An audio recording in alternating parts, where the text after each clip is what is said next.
Greetings and salutations!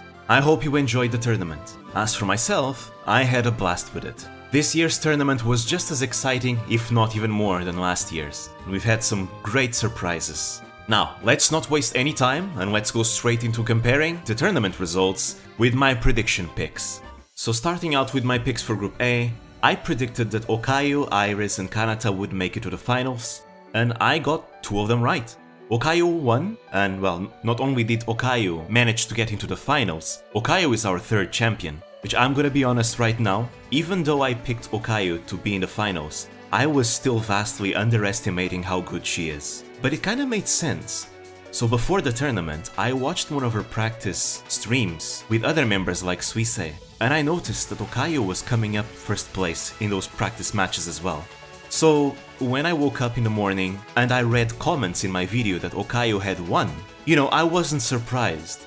Also yes, I wasn't able to watch the tournament live because time zones are a thing. Yeah, us European bros got the short end of the stick.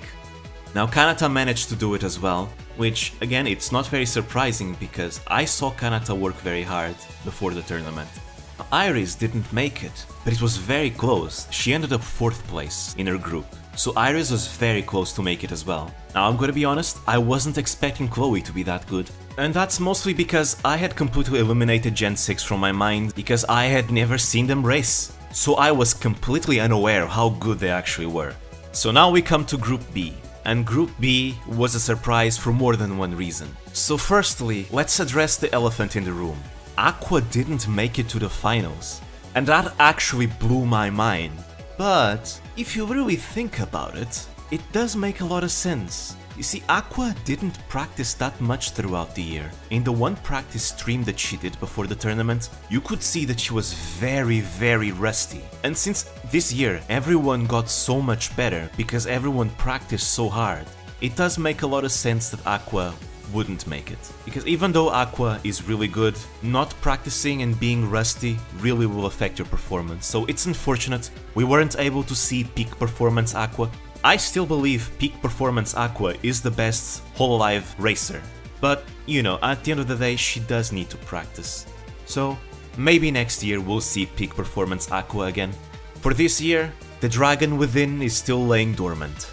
But even while being rusty, she did really well. She still got pretty high up in her group. Now the second surprise for Group B is the absolute underdog story of Gura. Now I did mention in my prediction video that Gura could have a chance to make it, however that the odds were stacked against her, and I still stand by that point. The odds were heavily stacked against Gura. Gura herself thought she wouldn't make it, but she worked really hard, and in the end, her hard work paid off. She managed to make it to the finals. And not only did she make it to the finals, she got 4th place in the finals. She's literally standing among giants there. So the Sharky deserves a round of applause. She was amazing. She did great. It's truly deserved. I think this year there's a lot of underdog stories, but I think the biggest one is definitely Gura's. For sure. Being number 4 in Hololive is no joke. With the amount of absolute monsters that Hololive has in this competition, being number 4 means a lot. So the craziest thing about Gura managing to make it so high is that I feel like Gura truly is a jinx. Gura was very unlucky. She got hit by everything. She was always dropping placements during the races, and yet in spite of that, she constantly made it to the top. And she even managed to lead in some races. Even with bad luck, she managed to make it there. I'm so proud of the little Sharky. And now speaking about the other pretty good racer that also had the odds stacked against her in the group, Pecora. So I also said Pecora was pretty decent and that she could potentially make it, but the odds were stacked against her. And it's true, she and Gura were toe-to-toe against each other. I mean, the difference between Gura and Pecora was 1 point. Pecora ended up 4th place in her group, by 1 point difference from Gura. So while Pecora didn't make it to the finals, I think she too deserves a round of applause. Pecora deserves an honorable mention for Group B for sure. Finally, the high-speed Comet Suisei. Obviously she made it. And just like someone told me in the comments, Suisei is a grinder. And that's true. Even though Suisei was a champion last year, she continued to practice. And I think she's even better than she was last year. But in spite of that, it wasn't enough. The cat made it first. But still, Suisei made it to number 2. And that still is very much worthy of respect. Our former champion Suisei may have been dethroned, but I know this comet will continue to aim for the stars, no matter what. Suisei may fall, but she falls with grace, and I'm sure that next year she will work just as hard, if not harder. I salute you, Suisei. Long live the comet! Sui-chan wa kyou mo kawaii! Then, the final member that made it in was Toa. Toa made it second place in the groups. Again, it wasn't much of a surprise, Toa is very good, so it was as expected. Now, for Group C, the finalists were Watame, Miko, and Kroni. And again, this is the group that I knew the least about. Now, I had originally predicted that Matsuri, Noelle, and Miko were gonna make it, but then in post-editing, I decided to change the prediction to Matsuri, Watame, and Sana. Now, Matsuri didn't make it, even though she's really good. Like I've been told, Matsuri doesn't handle the pressure very well, and that ends up affecting her performance in the tournament. And it's true. I think if she can work on her mental a little bit more, she can probably make it to the finals next time. Which is something that, for example, Okayu has. Okayu has a very strong mental. She can handle pressure very well. Now let's talk about Watame. The reason why I changed my prediction to Watame and Sana is because I saw them practice and both of them did pretty good. Now, Sana ended up not making it, but she was very close though. But Watame did, and I think Watame is yet another underdog story of someone who worked very, very hard and deserved to be in the finals. I mean, Watame practiced every single day. You could really see how good she had become.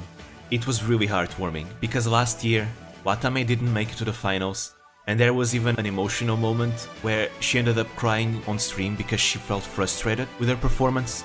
But, well, as we can see, that ended up fuel her determination this year to work hard to make it, and she did. The sheep worked so hard.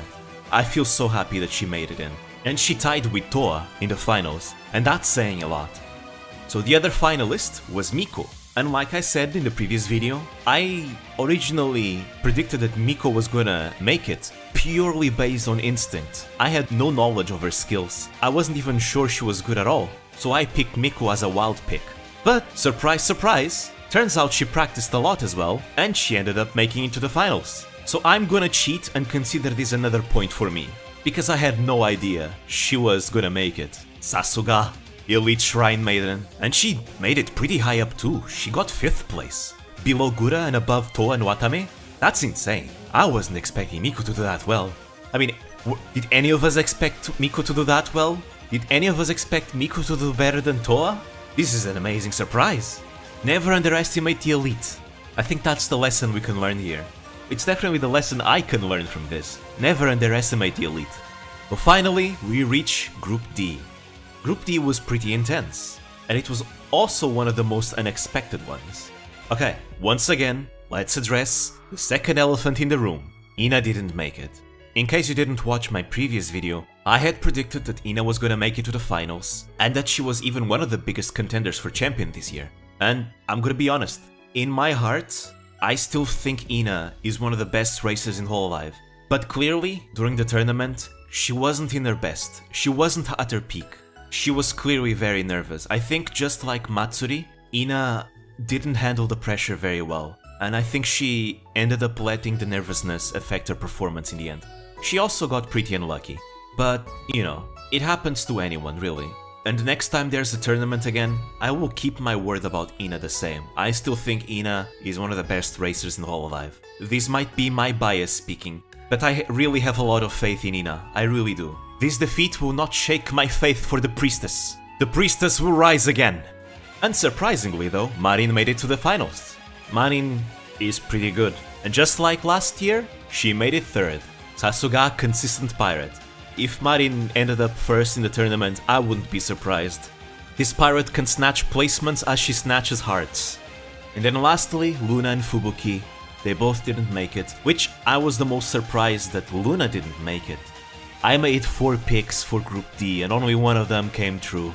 Oh well, I don't mind missing my predictions, because it means that the tournament ended up more surprising and, you know, if you think about it, it's more entertaining that way. Now, the ones that made it were Subaru and Reine. And now, for Subaru, I wasn't aware how good she was. It turns out that the duck is really good. Though again, she was also performing really well in the practice streams. So in hindsight, Subaru making it makes a lot of sense. But Reine, you know, Reine, just like Gura, was another one that I said that the odds were stacked against her. And well, she made it. I did say that she had a chance to make it. I wasn't expecting it to actually happen. That was a pleasant surprise.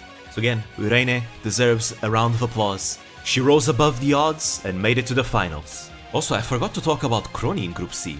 Yeah, Kroni was a surprise. I wasn't expecting her to do that good, but she made it. Alright, the end results for the tournament were Okayu first place, Suisei second place, Marin third place, Gura fourth place, Miku fifth place, Toa and Watame tied for 6th place, Subaru in 8th place, Reine 9th place, Kanata 10th place, Kroni in 11th place, and Chloe in 12th place. Congratulations to all the finalists, you did amazing. And let us hope that you continue to polish your skills for next year as well. Now some final words before ending the video. Poor Mio, she disconnected in one of the races. But hey, at least she won the Zako Cup. I think Choco is the strongest member when it comes to mental in the entirety of Hololive, even stronger than Okayu, because she doesn't let defeat take her down. Truly, Choco is our Zako queen. And so, the tournament ends with the cat Okayu being the grand champion, forever to be remembered in the Hall of Fame. Okayu is now one of the greats, together with Aqua and Suisei. So yeah, that was all. I just wanted to discuss the tournament results, because I think this is fun. And again, same disclaimer as last time, I did this all for the sake of fun. Regardless of the end result, I was going to enjoy it anyways. Here's to a great tournament next year as well. Bye bye! Also, Okayu ended up with 69 points. Nice. That's what happens when you go through the tournament just vibing and doing lewd noises. Sasuga Nekomata Okazu.